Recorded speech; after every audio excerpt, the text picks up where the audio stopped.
Can I beat a hardcore Nuzlocke of Pokemon SoulSilver using only Pokemon whose names start with the letter J? There's only 8 Pokemon out of the current 1025 that start with the letter J, so we're not gonna have too many options here. But hey, a couple of these Pokemon deserve a little more respect, and I'm gonna show you why. Before we get started, remember to like and subscribe if you don't want to miss any future videos. We start our journey in New Bark Town, but since none of the Johto starters begin with J, we're gonna have to hustle through the intro until Lyra gives us some Pokeballs. Now, to access our first encounter, it's going to be a little different than normal. By accessing an event Pokewalker area named Amity Meadow, we can catch and transfer an Igglybuff named Jason to our copy of SoulSilver. With a little bit of friendship grinding, we can level him up and boom, we got our first encounter. Now, is using the Pokewalker fair? I don't really know, but what I do know is that Jigglypuff is actually available here on Route 46 in the original Pokemon Silver. So I'm just gonna pay homage, I guess. Jigglypuff learns Pound at level 9, then we head over to Violet City. Here, we can run through the Sprout Tower without too much issue, and it's time for our first gym battle. Before we do that though, we take the escape rope that we didn't use at the top of Sprout Tower and head to the Ruins of Alph. If you head inside the North Chamber and use it in here instead, you get a few free items, including an Oranberry. That'll be super useful when we head over to the gym for our battle against Flying type gym leader, Falkner. Falkner leads with Pidgey and I lead with Jigglypuff. A tackle does 7 damage as we retaliate with a Pound for over half. After tanking one more tackle, we set up a Wish instead of getting the KO. That means after we get hit by a third tackle, Jigglypuff gets his first KO of the battle, then gets healed back up to full thanks to Wish. That leaves Falkner with just his ace Pidgeotto left. We trade a tackle for a Pound, and Pidgeotto has clearly got the damage advantage here. It uses Roost on the next turn as we set up a Wish for some future healing. Falkner gets a crit because of course he does, bringing us down to the yellow as Jigglypuff uses Charm, dropping its attack by 2 stages. This forces Falkner's physical attacking bird to use the special move Gust instead. That gives us a little bit more room in this battle, but I'm gonna fast forward here for a bit. It's just a lot of trading blows, then each of us healing with Wish or Roost. Eventually, it gets down to Jigglypuff hanging on with 4 HP, getting some recovery with Wish, then using one more Pound to get the KO. We've made it through our first gym battle of the run, and I'm so glad I don't need to redo the intro of this game again.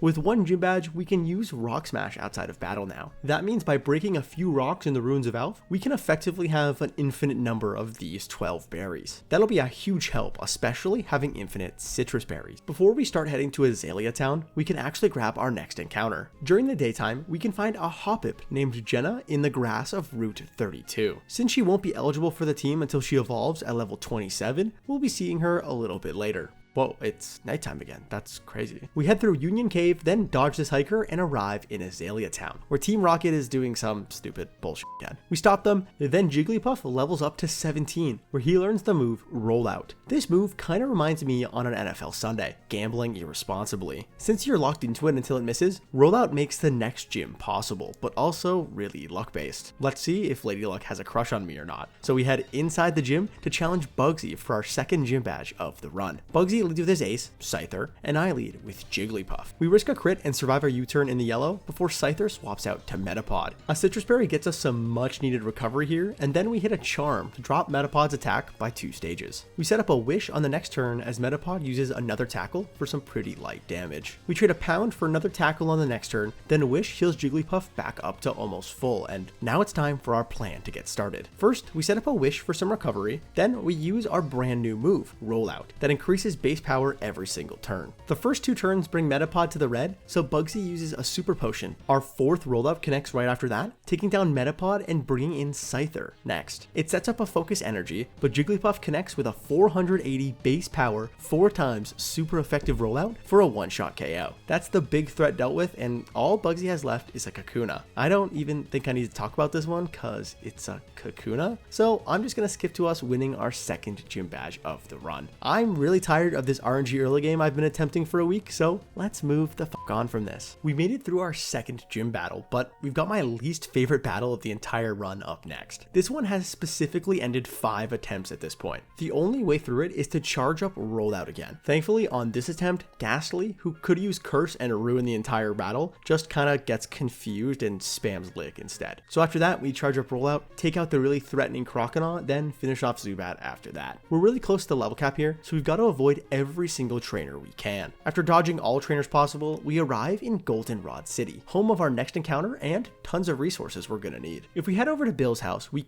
have to go to Eckertique first. So Jigglypuff has one more gym battle left on his own. We head over to the radio station, get one trivia game done, and Whitney's going back to her gym. To beat her though, we're gonna need some decent luck and a solid strategy. Our strat for this one is gonna revolve around two TMs from the game corner: Substitute and Flamethrower. Normally I hate using Substitute unless I'm like doing something really limited like Z or Q, but J only has one more encounter than Z, so I'm gonna allow it for this battle only. I'm also leading with my starter in the trainer battles in the gym just to save a little bit of XP so we can stay under the cap. With our prep done, we can head inside and challenge Whitney for our third gym badge of the run. Whitney leads with Clefairy and I lead with Jigglypuff. We set up a substitute on the first turn as Clefairy uses Double Slap, hitting 2 times and not breaking our substitute. While I fast forward this, I'll explain the plan I'm working towards here. Essentially, I want to charm Clefairy down to -6 attack so we can have a fully intact sub when we bring it down with Flamethrower. All of this is going to give us a chance against the demon that is Whitney's second Pokemon, her ace, Miltank. A Stomp breaks our sub as Jigglypuff uses Charm, dropping Miltank's attack by 2 stages. Since a crit would already basically end the run, we just need to bank on lowering its attack to survive long enough to get the KO. I'm gonna fast forward through most of it because it's really long and took forever, but here's the gist of it. Attract apparently goes through Substitute, and Jigglypuff also has the cute Charm ability, meaning both Miltank and Jigglypuff were immobilized by love like a million times. It's like 2 star-crossed lovers forced to kill each other at the end of the play. This means Miltank couldn't hit us like half the time, making this really tedious. Using Wish to recover some HP and Flamethrower to slowly chip down Miltank, we eventually bring down Whitney's ace in maybe the most RNG dependent battle I've ever done in my entire YouTube career. This was totally luck, and I'm gonna move on before you all lose confidence in me. Thanks for the badge, Whitney.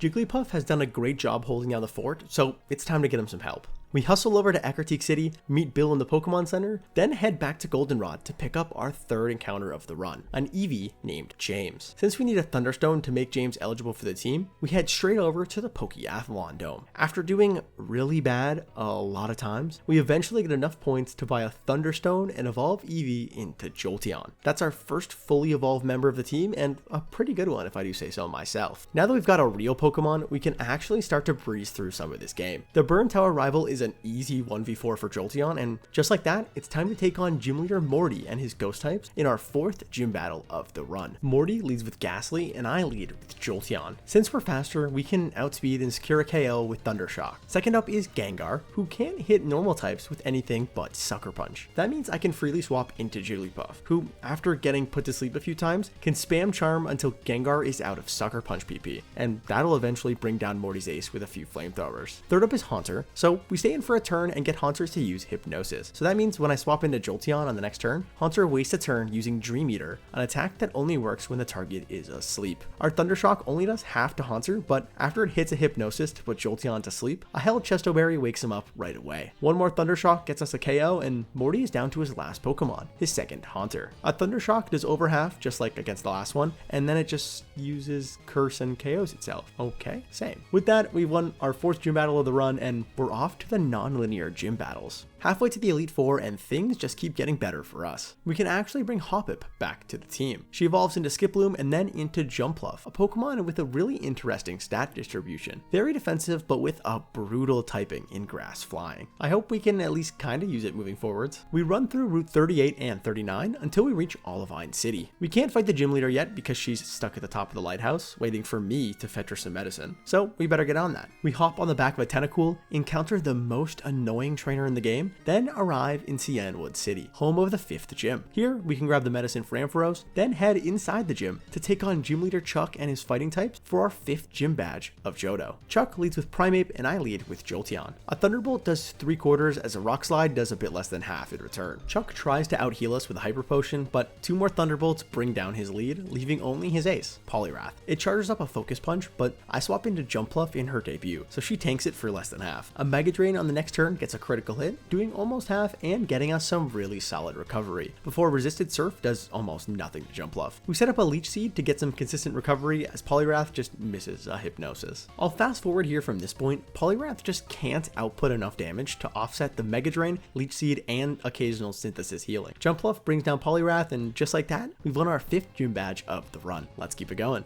With that battle out of the way, we can head back to Olivine to give Jasmine the medicine for Ampharos. That means she's back in her gym and we can go take her on, but we've got some things to take care of first. Since the 6th and 7th gyms are so tight in this game, I'm gonna need to go through all the trainer battles first, then do the gym battles back to back. That means we're flying over to Mahogany Town to start taking on Team Rocket. We KO the red Gyarados at the Lake of Rage, grab the hidden power TM and the choice specs while we're there, then head over to help Lance take down Team Rocket. Since you could hypothetically do this part of the game before even getting to Chuck, every grunt and admin are so under-leveled that I don't even want to include it. So we beat them up, and now we're gonna have to do our first of 2 back-to-back gym battles. We head back to Olivine City and challenge Jasmine and her steel types for our 6th gym badge of the run. Jasmine leads with Magnemite and I lead with Jolteon. Since we've still got Dig and Magnemite is 4 times weak to ground moves, that's a pretty easy KO on Jasmine's first and second Pokemon, since the next Magnemite is the exact same. That leaves her with only her ace, Steelix. We use Dig on the first turn as Steelix misses a Screech, then we hit our 2-turn move after that, doing an embarrassingly little amount, as Steelix just sets up the Sandstorm that doesn't benefit it at all. We use another Dig on the next turn, and when we come up, Jolteon tanks an Iron Head for some resisted damage. We got all the chip we needed here, so I swap into Jigglypuff on another Iron Tail that just missed. With help from the choice specs, a super effective Flamethrower can actually secure the KO here, so that's Jigglypuff's first KO since Morty. With that, we've got the 7th gym badge of Johto, but we're still missing the 6th one, so let's get on that. Since we've got a tight level cap, we head straight back over to Mahogany Town to take on Gym Leader Price for the 7th Johto Gym Badge. Price leads with Seal and I lead with Jolteon. Since Seal doesn't have the Ice type yet, we can just outspeed and get a KO with Thunderbolt. Then Price sends out his second Pokemon, the part ground type Piloswine. After getting the hidden power TM at the Lake of Rage, I found out that Jolteon actually has hidden power Grass. That's huge for us. One more hidden power gets the KO, leaving Price with only his last Pokemon, Dugong. Lucky for us, since it's also a part water type, we can just get ourselves another KO with a Thunderbolt, winning us the battle and securing us the 6th Johto Gym Badge, 7th. Let's keep it rolling. 7 down, 1 to go, but we can't head straight to Blackthorn City yet. We've got to head back to Goldenrod and shut down this new Team Rocket takeover plan thing. After we put on a cosplay, we can pretty easily run through all the grunts until we get to the final battle against Archer. His Houndoom should be a pretty big issue for us, but since we're getting a little bit of backup before the next gym battle, we can just push Jolteon up pretty close to the cap, making this battle not too hard. Now that we've stopped the most incompetent evil team in the franchise, we can start our journey towards Blackthorn City. We head through the ice path, and here we find our final encounter of the run, Julia the Jinx. Typically, this Pokemon is actually really good, but for some reason in Gen 4, it doesn't learn a Psychic move at all by level up, so we're gonna need to make do with Ice moves and TMs until we get to Kanto. Blackthorn City, home of the final gym of Johto and the move relearner, which makes my life a whole lot easier. With an Ice type on our team, the Dragon type gym should be a breeze, right? Wrong. Since the Fairy type doesn't exist in Gen 4, that makes her Ace Kingdra super difficult to get rid of without Dragon moves, especially because it has the ability Sniper. That makes crits do 3 times damage instead of the normal 2 times, so any crit could just completely end our run. Let's see if we can get through this one and secure our final gym badge of Johto. Claire leads with Gyarados and I lead with Jolteon. Having literally any electric type ever makes Gyarados a free KO, but we've got one of the best, so let's just skip right over this thing, and second up is Dragonair. I swap into Jinx, making her debut, and she tanks an Aqua Tail coming in for slightly less than half. On the next turn, she can outspeed and secure a one-shot KO with a super effective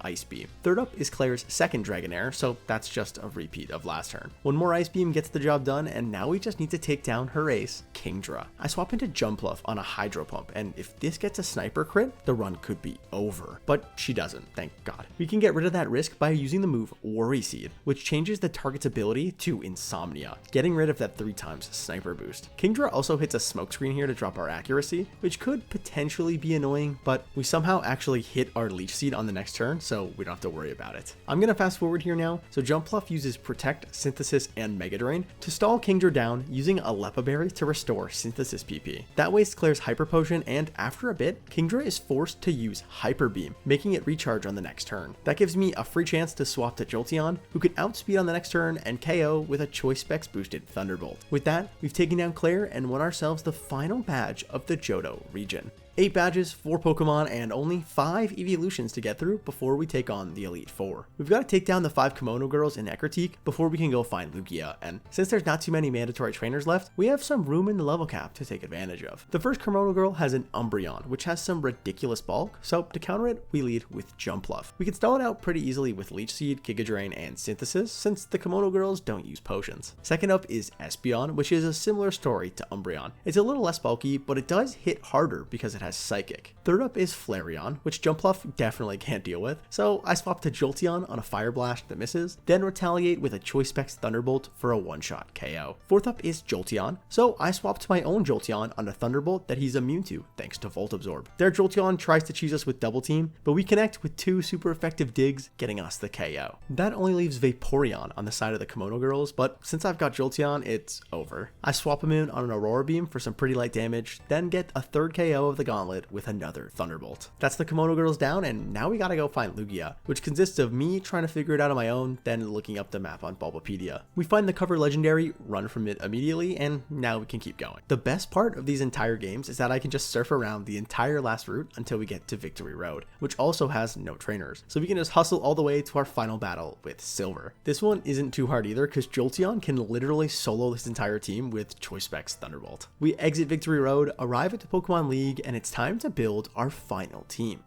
Well, that was pretty easy. Let's do this. Our first Elite Four battle is against Will and his Psychic type. He leads with Xatu and I lead with Jolteon. Since our special attacking powerhouse can learn Shadow Ball and we have the Choice Specs, yeah, we literally sweep through the whole battle. Since Will has the lowest levels out of all the Elite Four members and our level cap is set at Karen's Ace, this is literally so free for us. That means Xatu, Jinx, Exeggutor, Slowbro, and his second Xatu all get one shot by Jolteon. I really hope all the Elite Four battles will be this easy.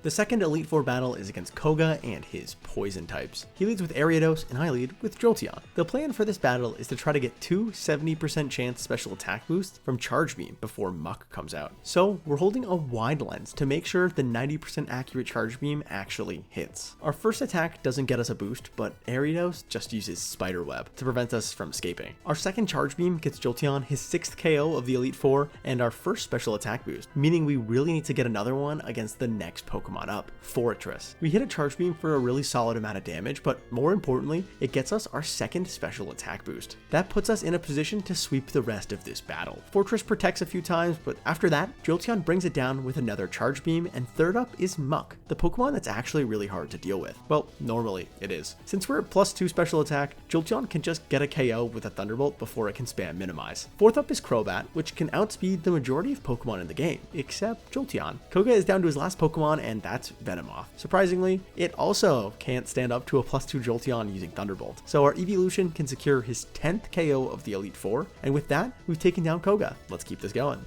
Third up for the Johto Elite Four is Bruno and his fighting types. He leads with Hitmontop and I lead with Jumpluff. Since our part flying type resists all its moves besides Quick Attack, using Leech Seed and Synthesis, we can pretty easily stall it out, wasting one of Bruno's full restores in the process and getting our first Elite Four KO not from Jolteon. Second is Onix, probably because its rock type moves are super effective, but I don't think Bruno thought this through very well. Bruno sends out Hitmonlee third, so now we've got to shift gears a little bit. We set up a Leech Seed for some passive chip as Hitmonlee misses a Blaze Kick, but we could have tanked a crit even if it connected. We protect on the next turn for some more Leech Seed damage, then the plan was to swap around between Jolteon and Jumpluff and use Protect to block High Jump Kick to make itself take itself out. I said was because Hitmonlee just kind of refuses to hit Jumpluff here. Like, it missed the first Blaze Kick and it lost all confidence in its ability to hit a move. It just used Swagger and Focus Energy until Leech Seed brought it down to 1 HP, meaning I could swap into Jigglypuff to tank the only Blaze Kick of the battle before it goes down. That was a lot different than I thought it was going to be, but let's just focus on Bruno's 4th Pokemon, his ace, Machamp.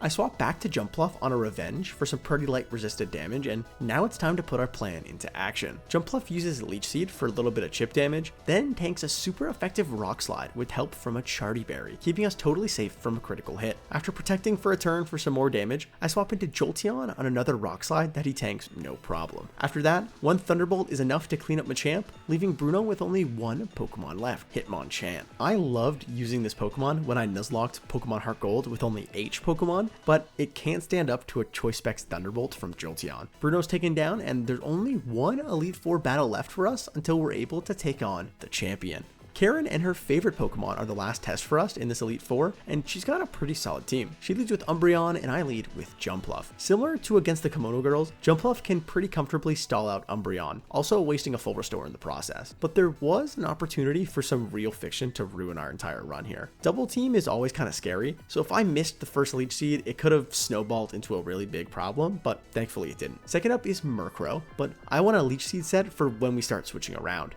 We connect with one, then Murkrow uses Whirlwind to bring Jinx out onto the field. That's not really ideal, so I bring Jumpluff back in on a feint attack, and this makes Murkrow use the flying type move, Pluck, meaning I can swap into Jolteon, who resists it. One Thunderbolt from him gets us a pretty easy second KO, and third up is Houndoom. Since I gave Jolteon some physical defense EVs before the Elite Four, the AI doesn't see any 2-hit KOs, meaning that after we connect with our first Thunderbolt for over half, it just uses Nasty Plot, boosting its special attack that'll never get to use. Fourth up for Karen is Gengar, but since we also have a bit of speed investment, we can comfortably outspeed and get another KO with Thunderbolt. That leaves the final Elite Four member with just her Vileplume, which should be pretty easy. I swap into Jinx, making her first planned appearance of the Elite Four, but she gets paralyzed by a Stun Spore that gets cured right away by a held Cherry Berry. From here, a single Ice Beam gets us our final KO of the battle, even without the crit, and we've taken down the entire Johto Pokemon League. All that's left is the man who has claimed more lives of my Pokemon during my Nuzlocks than any trainer in the world, Lance. We enter the Champions Room and challenge my biggest rival of all to battle. Lance leads with Gyarados, and I lead with Jolteon. Since this Pokemon could die to a level 50 Elekid instead of Jolteon, I think this is pretty easy. Second up is Lance's strongest Dragonite at level 50. We're gonna need a clean switch here, so Jigglypuff comes in and makes the ultimate sacrifice, helping out the team in his last moments. This lets me get Jinx in for free, and on the next turn, a 4x super effective Ice Beam secures the KO on Lance's ace Pokemon. The rest should be easy now, right? Third up is Aerodactyl, but since I gave Jinx the Choice Scarf, we're actually able to outspeed and get another one-shot KO with Ice Beam. Fourth up for Lance is Charizard. Thankfully though, this one uses a physical move even though it's a special attacker. So that means I can switch in Jolteon pretty safely here. One Choice Specs Thunderbolt is enough to take down the part flying type, and Lance is down to his final 2 Dragonites. Now, I need Jinx to come back in, so I need a clean switch, right? Not necessarily. I swap in Jumpluff on a Dragon Rush that only KO'd with a high roll crit. We use a Leech Seed on the next turn, and since Dragonite sees that we're faster, it uses Thunder Wave to paralyze us. Now that we're slower, we have a chance to use a slow U-turn to bring in Jinx for free, saving Jumpluff's life. All we need is to dodge a Dragon Rush, not get fully paralyzed, or dodge a crit and try again. Dragonite connects with a Dragon Rush that gets a flinch. I didn't even know it could do that. It's fine, it's fine. All we need to do is dodge a full para or a crit. He actually got it. No way Lance killed 2 of my Pokemon again. That's insane. Well, half our team's dead, and I bring Jinx back in to finish the job. An Ice Beam brings down both Dragonites in one shot, and we're officially crowned the champions of the Johto region. We've taken down the first half of our Nuzlocke, but it's time to switch regions. So let's head to Kanto.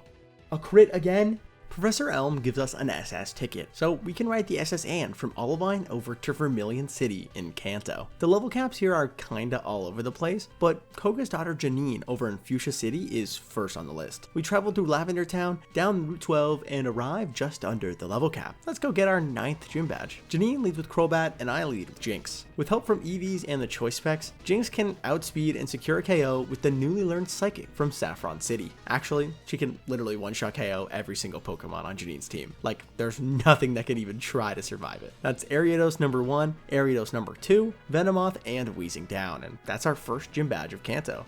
The cap is up to 53, so we're going to clear out all the trainers blocking the rest of the region so we can just fly to our next stops right after the battle. We head over to the power plant to start another Team Rocket side quest, beat up that grunt's singular Golbat, then find the part inside the gym. After returning it to the power plant, we can get its power up and running again. After a quick trip through Diglett Tunnel to Pewter City to fly over later, we head back to Vermilion City to do the worst puzzle of all time. After that, we challenge Lieutenant Surge for our second Cantonian gym badge. Surge leads with Raichu, and I lead with Jinx. Taunt prevents Raichu from using Double Team on us, so it doesn't get to use a move this turn. We set up the Hail on the next turn as Raichu connects with a Shockwave for some decent damage to our Ice type. On the next turn, we can use a perfectly accurate Blizzard to get a KO on Surge's lead Pokemon. Next up is Magneton, so I taunt it to avoid Double Team, then swap into Jolteon, who's relearned the move Dig. Since Magneton is 4 times weak to it, we only need to connect with 1 through an accuracy drop from Mirror Shot for a pretty easy one-shot KO. Third is Surge's first Electrode, which can self-destruct once it gets low enough. Just like every other one of Surge's Pokemon, it wants to abuse Double Team for some reason, so we're actually going to use that against it. I swap back to Jinx on the first Double Team,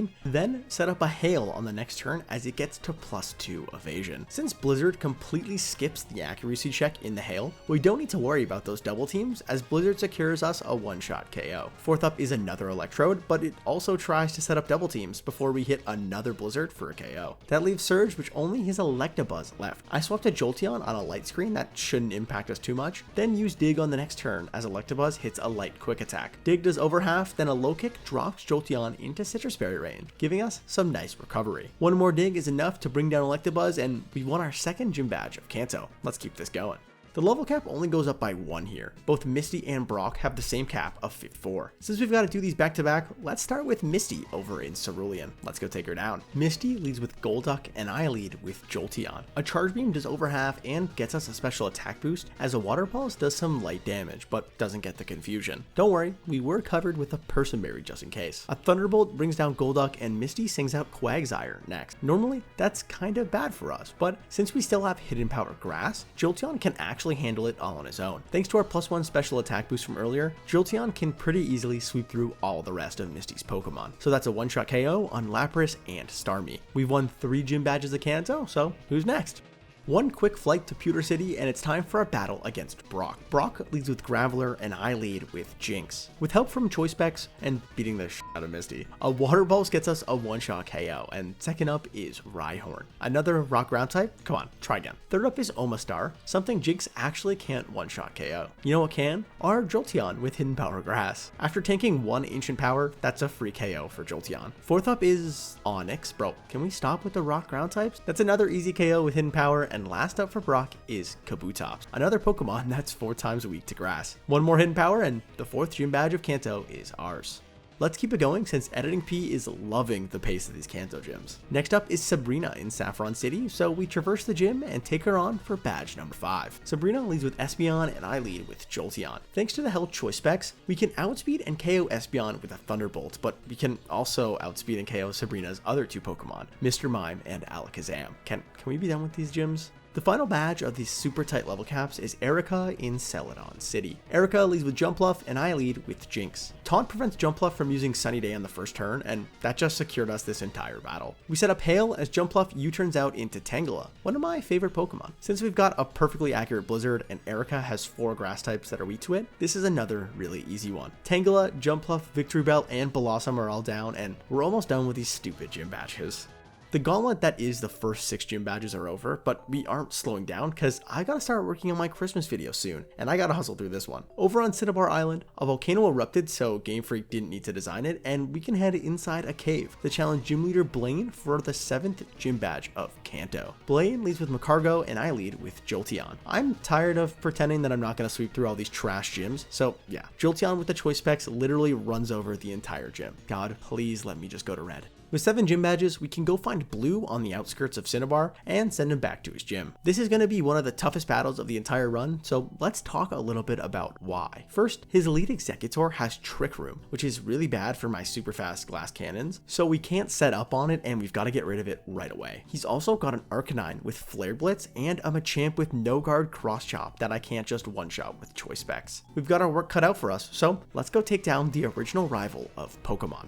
Blue leads with Executor and I lead with Jinx. Since we can't afford to let it set up Trick Room, we just get a KO with Ice Beam right away and we lose some HP? What's with that? Well, since Arcanine comes out second, we need to figure out a way to kill this thing, and I came up with a crazy solution. Jinx uses Indoor, letting her survive with 1 HP after tanking a Flare Blitz, but also passing Arcanine the Sticky Barb, an item that damages the holder 12.5% every single turn. Combining that chip damage with the recoil from Flare Blitz, Arcanine is now low enough enough for Jolteon to get a KO. I swap into our evolution on an extreme speed for some light damage, then secure a KO with a Thunderbolt. We aren't out of the woods yet though, as Rhydon comes in third, but you've already watched this video, so you know exactly how we deal with rock ground types here. That's 3 down, 3 to go, and next up is Machamp. This Machamp make or breaks the entire run. If we get crit by an Earthquake here through our Shuka Berry, it's game over for us. Jolteon hits a Thunderbolt for over half, and it all comes down to this.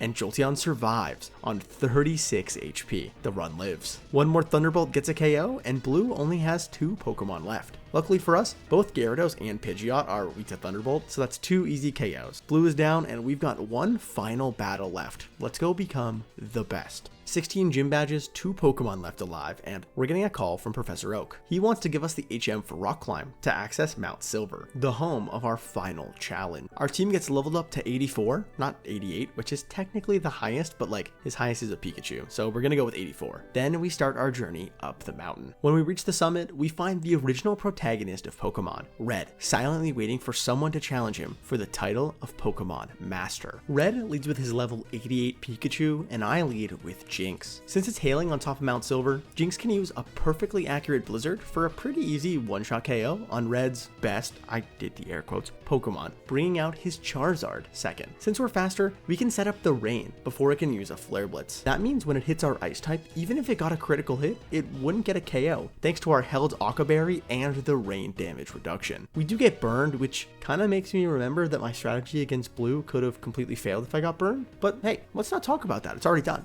I swap into Jolteon on a weak Flare Blitz for less than half, then secure a KO with Thunderbolt. It could have been a Thunder here, but the damage literally doesn't matter according to my calcs. Blastoise and Lapras are 3rd and 4th, but they can't handle super effective Thunderbolts from Jolteon, so let's skip right ahead to the biggest roadblock, no pun intended, Snorlax. Jolteon has a ton of physical defense EVs to make the AI see Blizzard as the most damage instead of its physical moves. Our entire goal here is to either KO it or get it low enough so that Jinx can KO. We only lose to either double crit or a freeze into 2 turns of staying frozen. Plus, Blizzard also isn't fully accurate anymore because the hail is gone. One Thunderbolt does over half, and one more will get a KO, as Snorlax uses Blizzard that connects and actually gets the freeze. Are you f***ing kidding me? Okay, if we de-thaw, we still win.